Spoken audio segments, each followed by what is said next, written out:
Welcome to Chillin' 101. We hope this video helps. You'll start by confirming prerequisites so updates go smoothly. Open Geforce Experience and sign in. This gives you access to driver downloads. Once done, check that the app itself is updated and allowed through your firewall. Make sure your PC is plugged in and any important work is saved before proceeding. You're now ready to navigate to the Drivers tab and let the app scan for available NVIDIA driver updates. This first scan sets up everything that follows. You'll click the Drivers tab and start the download. The app shows whether it's a game-ready or studio driver and why it matters.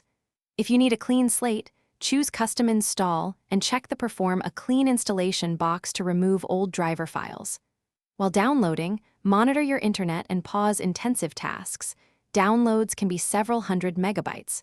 Once the package finishes, Geforce Experience will prompt to install. Accept and let the installer run. You'll finish by restarting your system so the new driver fully integrates. After reboot, open Geforce Experience to confirm the version and reapply any game-specific optimizations you had. If you encounter crashes or artifacts, make sure to update Windows and graphics-related apps first. Then try rolling back the driver or running the installer again with Custom Clean Install. If problems persist, capture DXDiag output and use Device Manager to revert to the previous driver before seeking further. Thanks for watching. Consider subscribing if we helped you.